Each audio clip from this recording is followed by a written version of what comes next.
Hi there, I'm Amy Schumann, a PR and marketing professional with over 10 years experience specifically within the cannabis industry, and today I'm going to show you our capabilities presentation.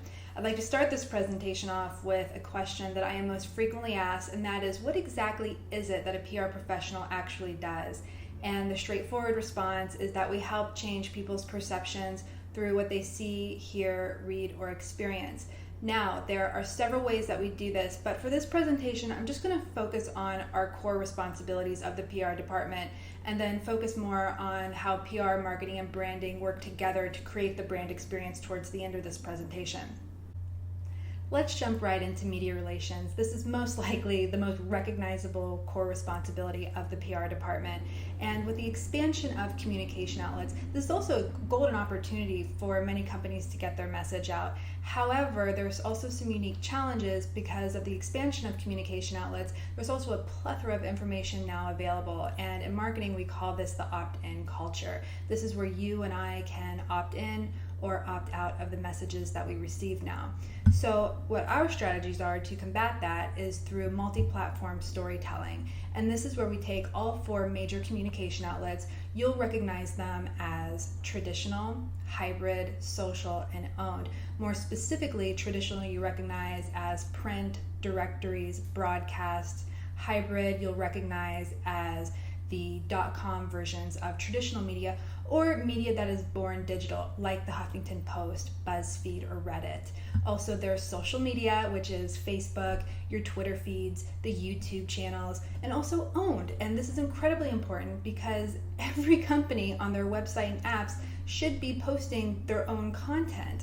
At the core of this strategy is our commitment to creating original content for our clients so that when it's out there, it's shareable within the moment of discovery. What we're noticing is that journalists, reporters, bloggers, and influencers of all types are really leaning heavily on these communication outlets to find useful and shareable information to enhance their own stories.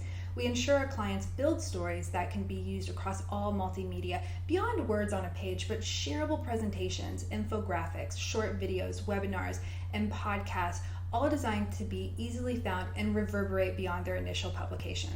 I'd like to end the media relations part of this presentation on video content. And real quickly, just to discuss what's going on in the world of video content and that there's no sign of it stopping. In fact, it's the future. So when we're talking with clients about their video content, I get asked very often, can it go viral? And sure, videos of all kinds can go viral. However, the reality is that very few of them do. In fact, there was a study done a few years ago that it was like 1/3%, that's 0.33% of videos uploaded to YouTube actually hit 1 million views. So when we're working with clients, I really stress that we shouldn't have viral content and the possibility of going viral as our really only measurable tool of success. There are other metrics of success, and I like to create with my clients bacterial videos. And these are videos that are geared towards a niche audience, but impact them in a really big way. Okay, moving on to crisis management. One of the big key pieces towards trust development with your customer and with the public. And the reason is that when crisis hits, or if there's a reputational risk that was not planned for, the public's going to notice. They're going to notice how you handle it when it hits the fan. So there are 3 ways that we combat this and manage it. One is the rapid response, how quickly and accurately our clients respond during the crisis. This is incredibly important because it signifies to the public the company's level of sincerity and accountability. Second is the ability to scale the size of the crisis and manage it accordingly. And of course, the final and most important really is owning your story. We live in a world in which opinion trades as fact, especially on social media. Therefore, companies must own their factual record and build connected channels to amplify their stories. Otherwise, misinformation will fill that void, which is going to lead us right into media training and executive coaching.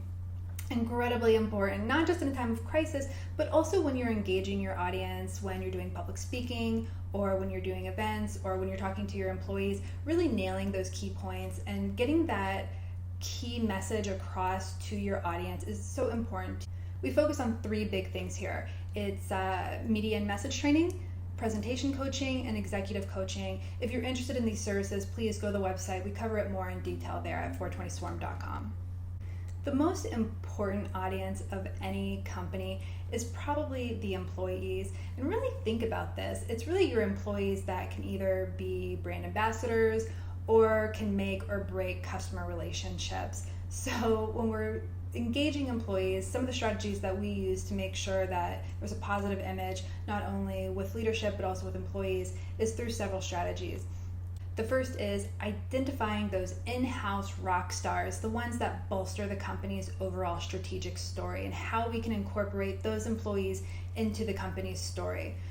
Also, there's improving leadership transparency to engage employees on the state of the business. And last, using methods to empower employees as company advocates around those topics of customer-centric business practices. So the beginning of this presentation, we pretty much just focused on the core responsibilities of PR, but now I'm going to talk to you about the brand experience. And this is where public relations, marketing, and branding really comes together to help our clients create a brand that customers love and recommend to their friends. So there are several ways that we do this. Everything you see here, we can absolutely implement. However, the best part is that we have the tools in place to measure our success so you can see as the client exactly how this is affecting the bottom line. Thank you so much for watching this capabilities presentation. You can find more detailed information on our site at 420swarm.com or on our social media sites under the same name.